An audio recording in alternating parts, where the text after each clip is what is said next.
नमस्कार, मैं हूं गुमान सिंह। आप देख रहे हैं नवो academy. No cut paste, no copy paste, only original teaching. और अब वक्त है क्लास 6 के सिविक्स के एक नए चैप्टर का, जिसका नाम है सरकार क्या है, व्हाट इज गवर्नमेंट। बहुत छोटा चैप्टर है, अच्छा चैप्टर है। बेसिक जो जानकारी आपको होनी चाहिए सरकार के बारे में, वो इसमें आपको मिलेगी। देखो बेटा, सबसे पहले हम बात करते हैं सरकार क्या है। सरकार से हम क्या समझ सकते हैं। देखिए, कोई भी स्टेट होता है, कोई भी राज्य है। अब आप यहां पर राज्य का मतलब देश से लेंगे, क्योंकि राजनीति में जो राष्ट्र राज्य है, देश, उसको राज्य कहते हैं। और जो राज्य होते हैं जैसे राजस्थान, पंजाब, हरियाणा, दिल्ली, जम्मू कश्मीर, ये सारे इसकी इकाइयां हैं। तो यहां पर देश का अभिप्राय राज्य से, आपको राजनीति में देश को राज्य भी कहते हैं, इसको राष्ट्र राज्य कहते हैं। यहां पर आपको भारत से समझना है। किसी भी देश के अस्तित्व के लिए 4 चीजें आवश्यक होती है बेटा। सबसे पहला होता है जनसंख्या, उस देश में लोग होने चाहिए। दूसरा होना चाहिए जमीन, जिसको आप कहते हैं भूभाग, मतलब लैंड। तीसरा होना चाहिए सरकार, और चौथा होना चाहिए संप्रभुता। आप कहोगे सर, आपने तो आते ही धड़ाधड़ 4 गोलियां दाग दी खटाखट। देखो, बहुत सिंपल है। किसी भी राष्ट्र राज्य की संकल्पना के 4 तत्व, अनिवार्य तत्व। आप कहीं भी जाएंगे, राज्य के 4 मुख्य तत्व, राज्य के 4 अनिवार्य तत्व है, चारों के चारों कंपलसरी। इसके बिना किसी राष्ट्र राज्य की कल्पना नहीं की जा सकती। लोग होने चाहिए, बिना व्यक्तियों के राज्य कैसे बनेगा। आप भी समझ सकते हैं इस चीज को। भाई, जनता ही नहीं होगी तो राज्य किस चीज का। फिर तो जंगल अच्छे हैं जो सुने पड़े। जमीन होना चाहिए, कोई भी राज्य जमीन के ऊपर डेवलप होगा। जैसे भारत है तो भारत का अपना भूभाग है, अपनी जमीन है, अपना क्षेत्रफल है, अपना एरिया। सरकार, आऊंगा मैं उस पर। उसके पहले संप्रभुता। संप्रभुता वो चीज होती है जिसमें राज्य या देश, जो भी समझे आप, राज्य अपने आंतरिक तथा बाहरी मामलों में स्वतंत्र हो, उसको संप्रभुता कहेंगे।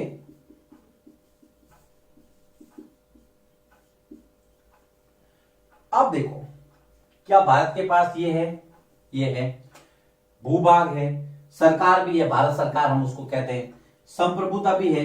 लेकिन आपको पता है 1947 से पहले हमारे पास ये चीज नहीं थी, क्योंकि हम अंग्रेजों के गुलाम थे। इसलिए हम 1947 के पहले राज्य या राष्ट्र राज्य नहीं थे, हम उपनिवेश थे अंग्रेजों के, इंग्लैंड की कॉलोनी थी।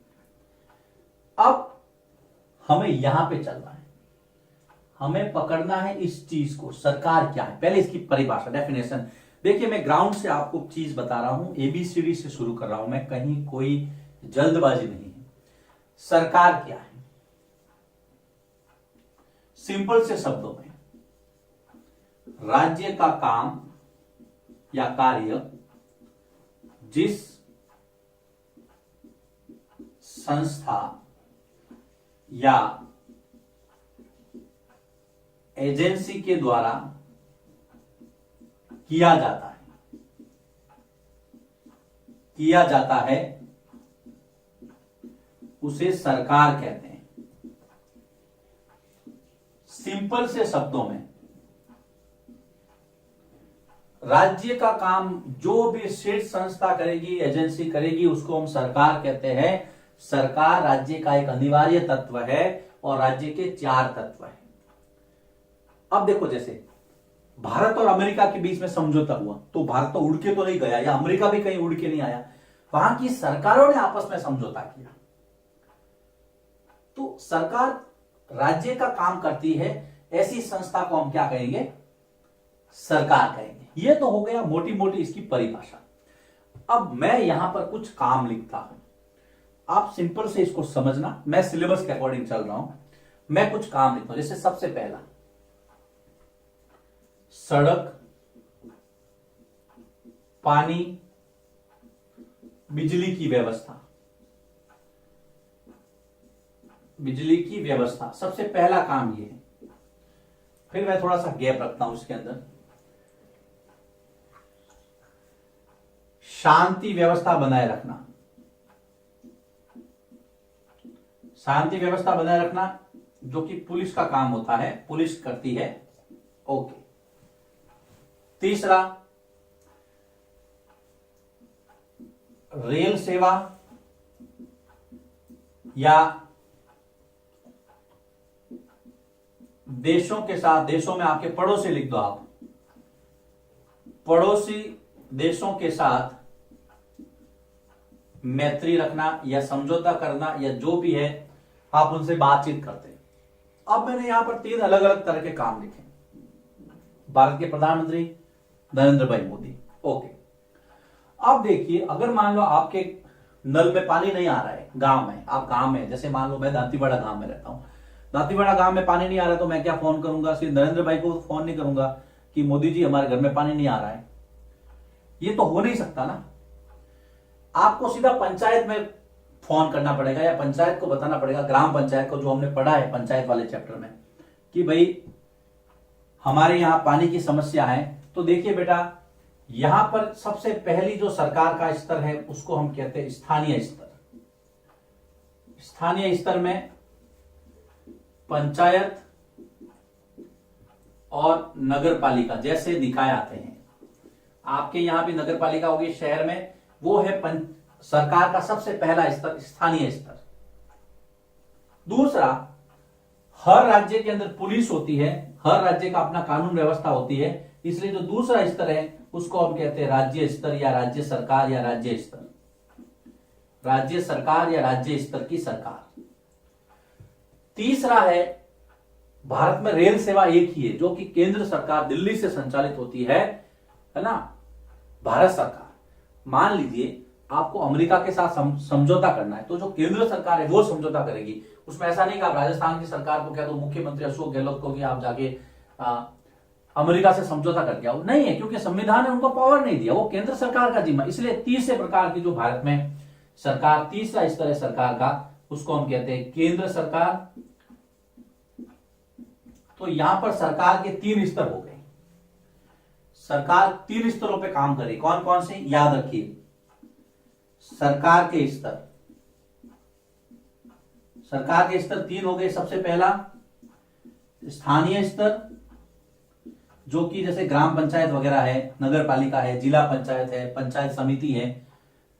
दूसरा राज्य सरकार है। दूसरा स्तर किसका है? राज्य सरकारों का, तो राज्य सरकार दूसरा।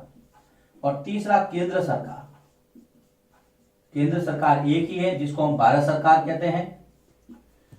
केंद्र सरकार का उदाहरण है भारत सरकार, भारत की सरकार, जहां पे प्रधानमंत्री और उनकी मंत्रिपरिषद काम करती है। ये बहुत बड़ी बात है। अभी आप सिर्फ 3 सिस्टम याद रखिए। राज्य सरकार में उदाहरण में जैसे कि राजस्थान की सरकार, गुजरात की सरकार, केरल की सरकार आदि। स्थानीय स्तर पर आपकी ग्राम पंचायत हो सकती है, नगर पालिका हो सकती है आदि।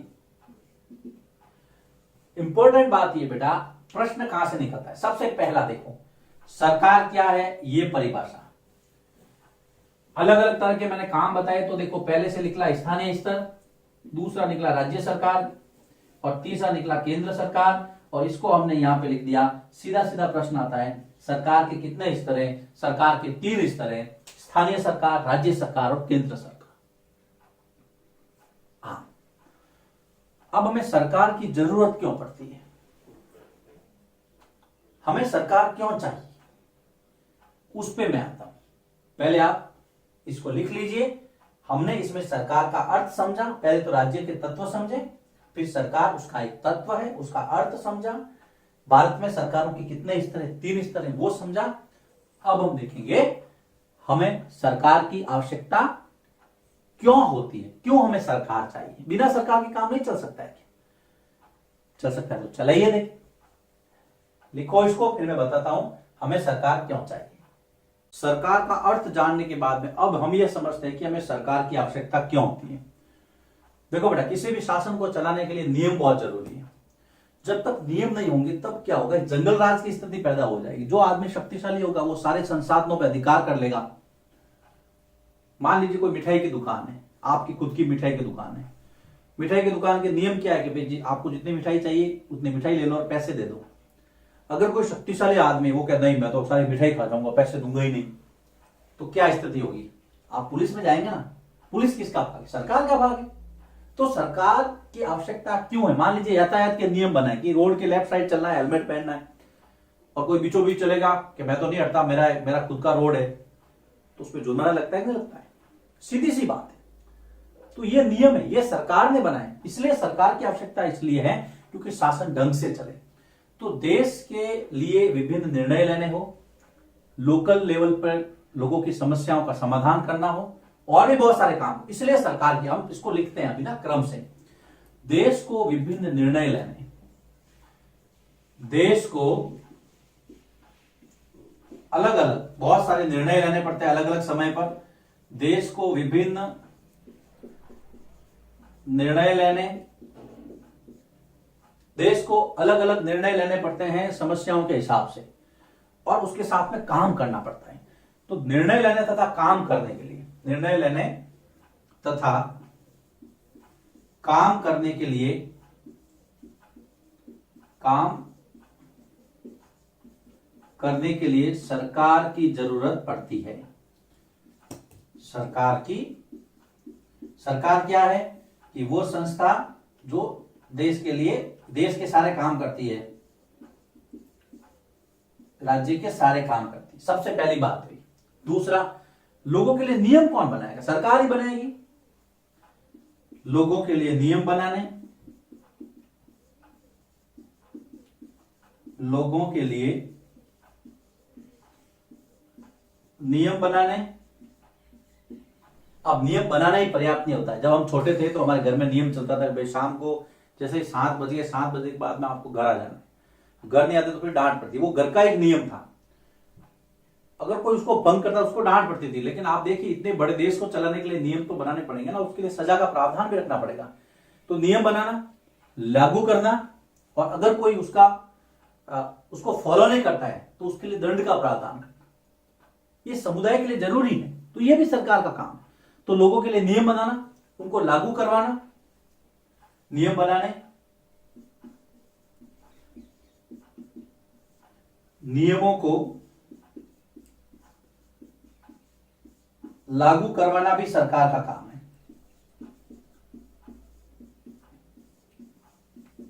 इसलिए हमें सरकार का जरूरत पड़ती है। सरकार का काम भी है, सरकार की जरूरत भी इसलिए पड़ती है। तीसरी बात, जो समुदाय, जो समाज है, समाज की कल्याण के लिए काम करना, उसके लिए हमें सरकार की जरूरत पड़ती है। व्यवस्था समुदाय के लिए विकसित करना है ना, स्वस्थ व्यवस्था समाज के लिए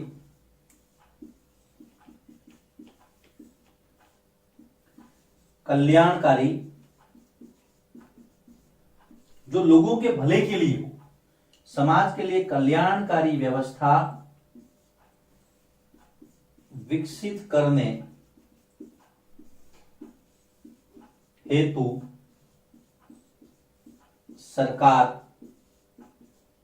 की जरूरत होती है। 3 बिंदु काफी है, हमें सरकार क्यों चाहिए, ये आप इसको समझना है कि लोगों के भले के लिए काम करना है, लोगों के लिए नियम बनाना है, उनको लागू करवाना है, इन सभी के लिए हमें सरकार की जरूरत पड़ती है। ये आप 3 बिंदु में इसको समेट लेना। अगर कोई प्रश्न पूछे कि भाई हमें सरकार क्यों चाहिए, सरकार के इतने गुणगान कर रहे हो, सरकार हमें क्यों चाहिए, अब सरकार और क्या करती है, तो जो अगला टॉपिक दिया बेटा वो दिया है सरकार एवं कानून। हम छोटे थे, टीवी देखते थे तो कहते थे कि कानून के हाथ बहुत लंबे होते हैं, कोई भी दोषी व्यक्ति कानून की नजरों से बच नहीं सकता है, उसकी गिरफ्त में आ जाएगा। तो कानून कौन बनाएगा, तो सरकार कानून बनाती है। सरकार क्या बनाती है बेटा, सरकार कानून बनाती है। कानून बनाना ही नहीं है, कानूनों का पालन करवाती है, कानूनों को लागू कर उनका पालन भी करवाती है। कौन, सरकार उनका पालन करवाती है। यदि कोई व्यक्ति यदि कोई व्यक्ति कानूनों का पालन नहीं करता है, कानूनों का उल्लंघन करता है, पालन नहीं करना मतलब उल्लंघन करना, कानूनों को तोड़ना। यदि कोई व्यक्ति कानूनों का उल्लंघन करता है तो उसके लिए क्या करती है? फूलों का हार लाती है? नहीं, फूलों का हार नहीं, उसके लिए सजा का प्रावधान करती है। ये सर फूलों का हार क्यों बोला आपने? थोड़ी मस्ती मजाक चलती रहनी चाहिए। उसके लिए सजा का प्रावधान करती है। मान लीजिए आप हेलमेट नहीं लगाया, आपने ट्रैफिक में चल रहे हैं, आप रोड पे चल रहे हैं, हेलमेट नहीं लगाया, मोटरसाइकिल पे नियम, यातायात के नियम ये है कि लेफ्ट साइड में चलना है, हेलमेट भी लगाना है, तो वहां पे आपके लिए हार लेके नहीं आएंगे, सीधा चालान कटेगा। तो ये है कानून, कानून को लागू करवाना। अगर कोई उसको मानता नहीं है तो उसके लिए क्या करना है? सजा का प्रावधान भी करना है। अब आपके मन में हो सकता है सर ये कानून क्या चीज है? कानून बेटा, कानून वे नियम होते हैं जो राज्य द्वारा लोगों के लिए लागू किए जाते हैं। यदि लोग उसका पालन नहीं करते हैं तो उसके लिए सजा का प्रावधान होता है। ऐसे नियमों को कानून कहते हैं। नियम तो यह भी है कि हमें सच बोलना चाहिए, लेकिन अगर मान हम झूठ भी बोल दे तो कोई आपको फांसी नहीं लगा रहा है। वैसे झूठ बोलना नहीं चाहिए, लेकिन एक बात बता, लेकिन अगर आपने हेलमेट नहीं पहना तो वहां चालान होगा, क्योंकि वो कानून है, नियम है। नियम को कानून की शक्ल दे दी गई है सरकार के द्वारा। तो ये कानून, सरकार कानून बनाती है, लागू करती है, यदि कोई उल्लंघन करता है तो उसको सजा भी देती है। ये सारी चीजें आपको पता रखनी है। अब अगर मान लो कई बार ऐसा होता है सरकार कोई ऐसा काम कर ले जो लोगों के हित में नहीं हो, तो आपके पास क्या ऑप्शन है? फिर आपने तो, आप सोचेंगे सर आप जिस तरह से पढ़ा रहे हैं उसमें ऐसा लगता है कि सरकार के पास सर्वोच्च शक्ति है। ऐसा नहीं, सरकार के 3 अंग हैं, ध्यान रखना। सरकार के 3 अंग है।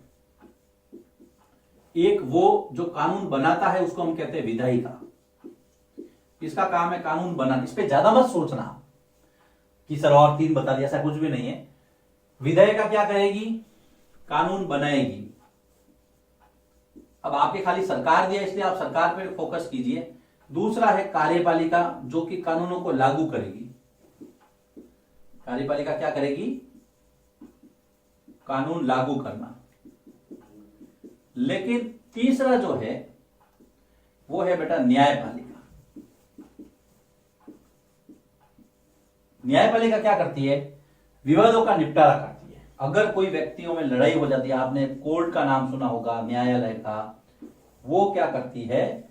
विवादों को सुनती है। यदि सरकार किसी व्यक्ति का भी अहित करती है तो आपके पास में न्यायपालिका में जाने का ऑप्शन मौजूद है। मतलब न्यायपालिका सरकार के खिलाफ भी लोगों को सुनती है।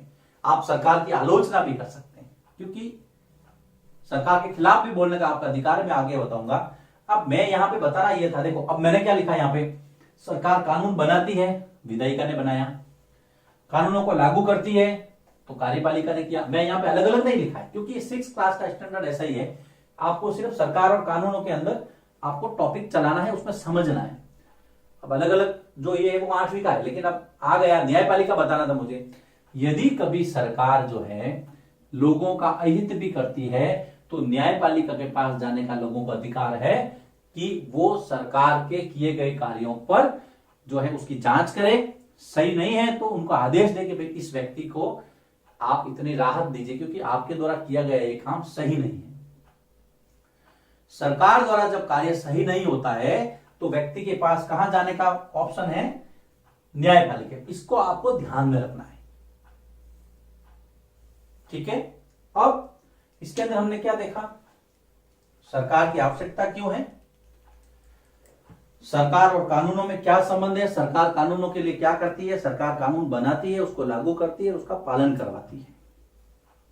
नेक्स्ट, अगर आपको लगता है कि सरकार सही नहीं कर रही है तो आप न्यायपालिका में जा सकते हैं, क्योंकि सरकार का एक अंग है न्यायपालिका। सरकार के 3 अंग हैं, व्यवस्थापिका या विधायिका जो कानून बनाती है, कार्यपालिका कानूनों को लागू करती है, न्यायपालिका विवादों को सुनती है। लिखिए इसको, फिर मैं आगे बढ़ता हूं।